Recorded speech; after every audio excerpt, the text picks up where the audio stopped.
Welcome back to the agency. Your mission, if you choose to accept it, is to identify the kit being utilized by the US Marines in Battlefield 3. Let's jump right into the video. Help! Help!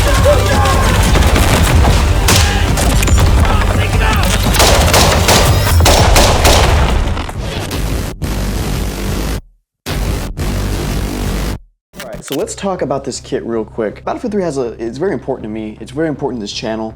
I consider it my blood diamond in many ways. The M1683 was the first video of mine that really popped off, and I'm glad that's the one because Battlefield 3 is my favorite Battlefield, and it's the game in which I judge all other combined arms games by, whether that's Hell Let Loose, Delta Force. I think Modern Warfare 2019 had a mode that was like Conquest. Battlefield 4 is also a really solid game as well. Battlefield 3 was real special to me because that was like the first one to really do it for me. I mean, Bad Company 2 I played back in the day, phenomenal game, but BF3 brought some new stuff to the table that Bad Company 2 just didn't have. So let's talk about the first kit that is in the game. As far as multiplayer skins go, that's going to be the main focus of this video. So we'll start off with the Assault. If you remember playing the beta back in the day, you will notice they made a massive change to the medic or the assault class, and it's one that really bothers me, and I wish that they would just kind of revert back to what they had in the beta, and that's going to be the fact that the one in the final game doesn't have a Shema. The Assault, as far as the head goes, he's got a Mitch 2001. I've seen people think that this is a Cry airframe, but it's not because it doesn't have that goofy, you know, the Cry airframe is like in two pieces where it's like a race section and then it like goes down in the back. His does not have that. It looks like just a normal Mitch 2001 without any arc rails on it. And attached to that up front, we got a Neurotos shroud. And then I believe it's a Rhino MVG mount. Now I'm not night vision pilled because I'm poor, but I'm pretty sure that's what it is, just looking at some reference photos and whatnot. He's got some black tape here on the sides, a Surefire HL1A light on the left side, a battery pack here in the rear, a set of goggles attached. Those are ESS goggles. I can't tell if they're like Velcro on the side and those are Velcro to it, or he's got them just taped there, but that's what he's got on the back. And he's got MSA sword-ins under that helmet. He's running that to a TCI push-to-talk, which is that circular thing on his plate carrier. Now, as far as the base uniform goes, for most of the characters in the game, they're wearing the Frog uniform. That's what I'm assuming it is. I guess you could say Cries or something else, but for the most part, I believe these to be Frog sets, and that's because Frog is what the Marine Corps wears in like hot environments, and it's a little more flame retardant, or flame retarded depending on who you ask. So you have the typical Marine Corps combat utility uniform, the MCC UU, and that's what you wear, like that's like the default starter level 1 skin. And then from what I understand, if you deploy to a hotter area, you know, let's say our greatest ally needs assistance in the Middle East, and you might go battle Iran for them or something, like in Battlefield 3, you're probably gonna be issued a Frog set if they have the logistics to support it. Now, as far as the plate carrier goes, I'm fairly certain that this is a Eagle Industries Cirrus, which is a combat integrated releasable armor system. Now these have, you can put a couple different kinds of plates in there, SAPI, and then post-production we'll put it right here. You can also put these kind of plates. So it's just it's an older style of Eagle plate carrier. Now most of the stuff in the game is Eagle Industries. So when I call out a pouch, when I say M60 pouch, M4 pouch, assume it's Eagle unless I say otherwise. That's what the majority of the stuff is. Now for the kits, there is a little bit of resources online other people have put together, and they've identified a lot of the stuff already, so a lot of the heavy lifting has been done for me, but I've gone in and I've made some changes and identified some other stuff that people haven't before, so this is going to be a one-stop shop for everything. He's got a Glock 17, I believe it's a Gen 3, attached to the Molly. I did a little mock-up like version of this for my video. It's actually on my plate here still, you can see in some of the footage. I hate putting a pistol right here. It doesn't seem like it's good for, you know, I don't really love having that pistol up here because when you go to shoulder the gun, I've found that I'm constantly like, the stock is hitting the grip of the pistol, and I just don't like to have anything obstructing right there. Now to the right of that, he's got, you can see that circular thing, that's the TCI push-to-talk right up to his MSA sword-ins and a radio on his back. And then we got 2 pistol mag pouches there, and then beneath that, we have 9 magazines. There's actually a M4 shingle closest to his plate carrier, 3 M4 mags, and then he's got 3 mag pouches out in front with 2 mags each with that blue tape on it. To the right of that, we've got a M60 you know, for a box mag pouch. To the left of those magazines, we got 2 frag grenade pouches, and then left of that, we got an IFAK, again, Eagle. And then on his back rear, he's got a saw pouch, actually. You can tell by the 2 flaps. That's probably for a machine gunner to run up to him and grab a box if he needs it. You know, stuff on your back of your carrier is typically for like team stuff. That's why when civilians put a lot of stuff on the back of their carrier, It's like, why are you doing that? Like, unless you have a real team, but there's people that will do it and like they're like by themselves, like they don't have a team, they just do it because they saw, you know, high speed guys do it. Typically it's done because other guys will go and grab stuff, you know, just to have extra space for your teammates, I guess. 2 flashbang pouches above that saw pouch. To the left of that, we got an Eagle Industries modular assault pack. And then left of that, we got a radio pouch. I don't know what kind of radio it is, but that's where he has his. And then he's running that through the strap on his left shoulder. All the wires are connecting to the push-to-talk and then up to the MSA sword ends. As far as belt goes, it's like some kind of duty belt. I don't know, it could be Eagle again. It could be like a ATS. I know Jeff Gerwich has talked a lot about the ATS belts before, but on that belt, we got 2 frag grenade pouches, another M60 pouch on the back. Below the tailbone, we got an Otis M4 cleaning pouch. That's the closest pouch that I could find. Left of that, we got a dump pouch, and then on the left hip, I believe that's a 9mm magazine pouch as well. Atlas Superflex knee pads covering both knees. And then as far as boots go, they don't look like the Rat boots or the Belleville boots. They look like something different. I couldn't really identify exactly what they look like. I think I saw a pair of Danners that might have looked similar to it, but they also are reminiscent of like a Reebok or an Under Armour. Sometimes these like normal civilian shoe companies, I guess, will make like a tactical boot, and it almost looks reminiscent of that. Now, onto the engineer. The engineer is for blowing up tanks and EOD work, so his kit kind of is reminiscent of that. I think they did a fair job on it. Okay, so for the head, we got a ball cap with some ESS goggles that say ESB on the side, which is kind of funny. We've got some MSA swordings covering the ears, a boom so he can speak, and then again, frog for the base layer, another Eagle Industries plate carrier, Cirrus, I believe. It looks like he's got another TCI push-to-talk, and then he's got a hydration tube running across the chest that goes into his backpack. As far as the pouches go, we got a frag grenade pouch, and then we have a horizontal pouch, which is kind of like a general purpose sort of admin pouch. And then beneath that, we got 2 mag pouches with an EOD patch on one. We got a shotgun panel, and then to the right of that shotgun panel, we got 2 more M4 mag pouches, so he's got 6 mags on him. Left of that EOD pouch, we got a canteen, and then he's keeping the right side of his plate carrier slick there. Backpack, we got another Eagle Industries MAP modular assault pack with that tube going into it, and then like I said before, we got the metal stick of breaching. And then for belt, again, looks like the same belt that the medic was wearing, some kind of duty belt with that old style of buckle. Doesn't appear to be like a Cobra or anything like that. It's just the generic kind of plastic belt or buckle that you would see. And then we've got a flare pouch on the right hip, and then left of that, we got another Otis cleaning pouch, a M60 pouch on the above the right cheek again, and then a dump pouch, and then 2 more. I think those are either flashbang or frag grenade pouches on the left hip as well. So yeah, I mean, I guess he's pretty decked out for breaching and stuff like that. As far as boots go, these are actually kind of weird. They got the boots wrong for almost all of them. These look like jungle boots to me. You wouldn't see jungle boots being utilized by the Marines in like 2011, 2010. The game actually takes place in 2014, so it's well past the expiration date for the jungle boots being used. They're modeled a little bit strangely. The toe looks a little bit stubby, but the jungle boot's the closest thing I could find that it looks like. All right, moving on to the support. Now the support, he gives off big time GWAT vibes. I remember being, even as a kid, thinking that he gave off like very strong Gulf War vibes. And I think that's because he's actually wearing a Pasget helmet up top. And you can tell because the shroud that he has on his head is a Pasget night vision shroud. So that clips onto the front here. And then I believe that's another Rhino mount, and it's holding some goggles there. We can assume again, it's ESS. Shema down beneath, some kind of sunglasses. I think he's wearing the same sunglasses as the medic. They could be a little bit different. I don't know. I'm not a big sunglasses head, so I don't know exactly what it would be. A couple belts of 308 around his neck. Funny enough, he's got a tourniquet on his left shoulder. The bullets seem to be beneath the tourniquet, so I don't know if the tourniquet's attached to the belt of ammunition.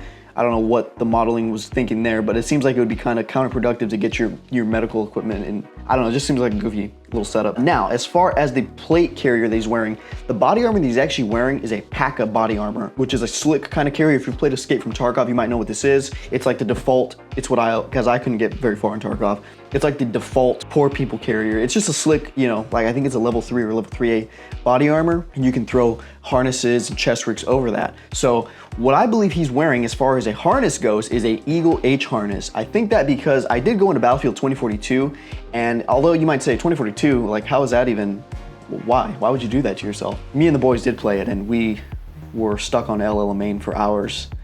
But I digress. When you go into portal mode in that game, take for example, the engineer or the medic, it's easy to see what kit they have. So I looked at what the way that they modeled those characters in Portal versus the original game, and they do model a lot of the pouches correctly. A lot of that stuff is translated over to Portal fairly well.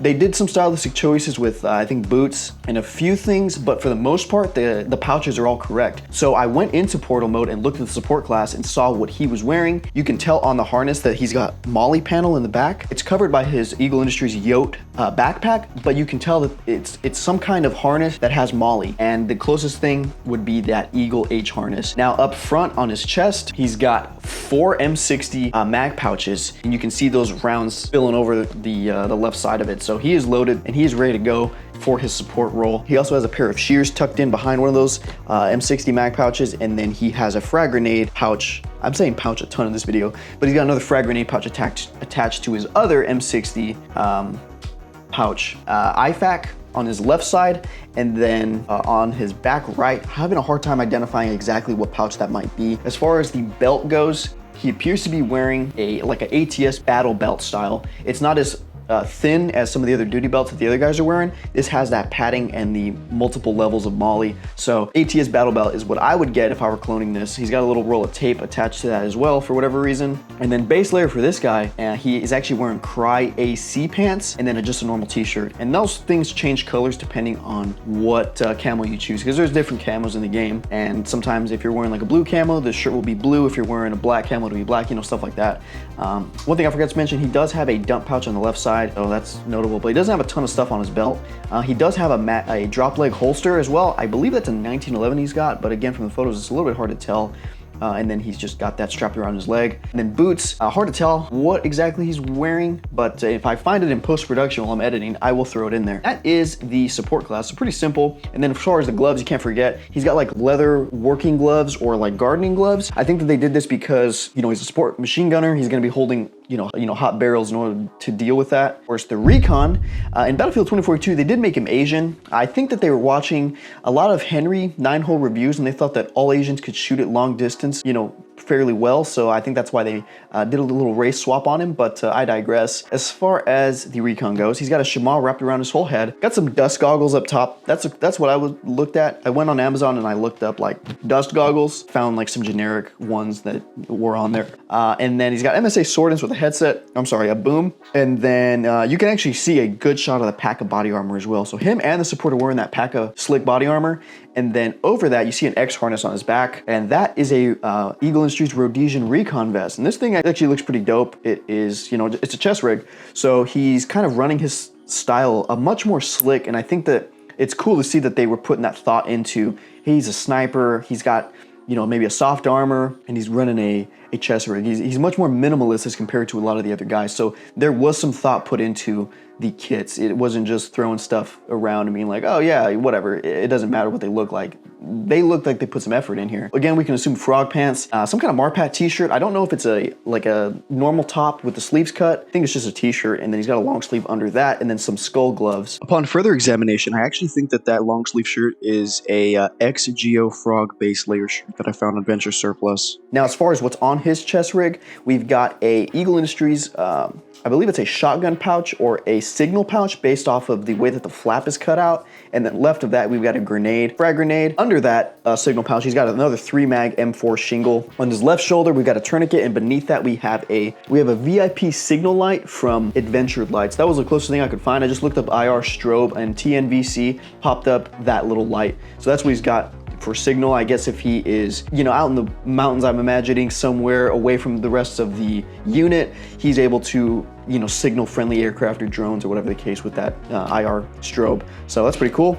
Left of that grenade, we got a magazine pouch for 9mm, and then another M4 mag pouch. And then I believe to the left of that M4 mag pouch is another magazine pouch, but he's got a 1911 tucked away in there, using that as his holster, which is kind of interesting. As far as the belt goes, he has a much more slim belt, and I don't exactly know what this pouch on the left is. If you guys could help me identify what that is, I'm just not sure. It's just like a bag that's attached. I'm assuming it's just an admin pouch of some kind to just throw whatever in there. Atla knee pads, and then black boots is what he's got going on, which, you know, interesting choice. Again, the Marine Corps stopped wearing black boots somewhere in the mid-2000s with the Marpat. You wouldn't really see guys wearing black boots with Marpat. As far as the branches, most of them aren't wearing black boots. The only branch still wearing those would be the Navy, and that's like on ships and whatnot. But even if the Navy deployed, they would be wearing tan boots like in the desert or whatever the case, you know. So black boots are a thing of the past, and shining boots are kind of, you know, it's gone the way of the dodo, unfortunately. I don't know if I mentioned it, but GPS and a watch on his left wrist. So pretty cool kit. Is the kit accurate? No, I don't think it is to what actually Marines would be wearing. However, I understand that video games are an art form still, you know, and I like to see when game developers take real kit and then they kind of kit bash and do their own thing. Yeah, these guys don't look like your normal Marines. You won't really see a lot of photos of guys that look just like them, the multiplayer guys, but I like to see what game developers put together. It's like that meme where it's like, hello HR, because it's like Black Ops 6, everybody's really harsh on, like the Delta guys, for example, in the last video. You know, they got the wrong backpack, they got the wrong pouches, stuff like that. People are very harsh on that. And myself, I'm guilty of this as well. But then you look at an old game like Battlefield 3, where you got a guy wearing like a Rhodesian Recon vest, and it's like, would he have really been wearing that? Like, probably not. Or black boots, like that's incorrect. But people are much more forgiving about older games than they are those newer ones. And I think that that's because our third eye is open now. A lot of, when we were kids, we didn't know the difference. But now that we've grown up and we've all developed a, you know, we're all nerds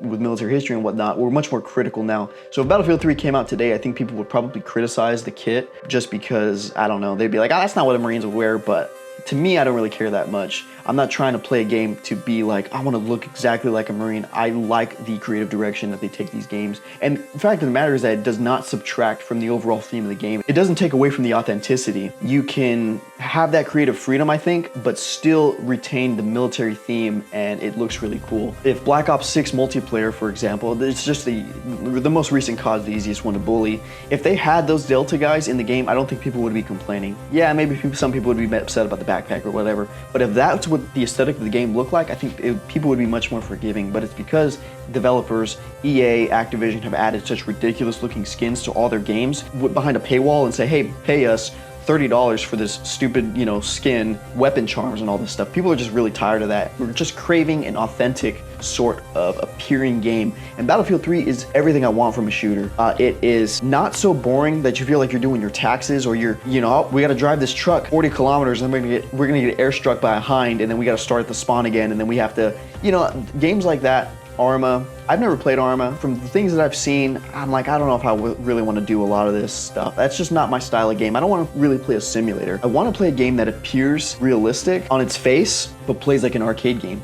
Battlefield 3, ridiculous stuff can happen in these Battlefield games. You can, you know, fly a jet, jump out of it, and RPG another jet. Yeah, it's not realistic, but that's not why we play it. We play it for fun. It has its very cinematic moments still that are within the realm of like realistic feeling, so to speak. So you can still jump on a game and go, you know, get off work, you know, you're at the lobby, and then within minutes you are recreating scenes from Fallujah.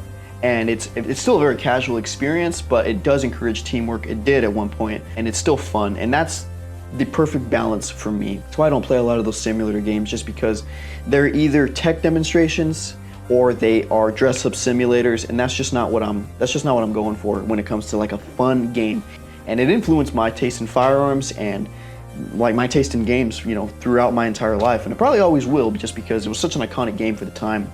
I put this on the same level as Call of Duty 4 or Modern Warfare 2 as far as impact on not only my life but the firearms community in general. So that's pretty much all I got. I think that's enough yapping for now. The video has been running on for quite a while, so if you enjoyed this video, please like and subscribe, and I hope you guys have a good rest of your day.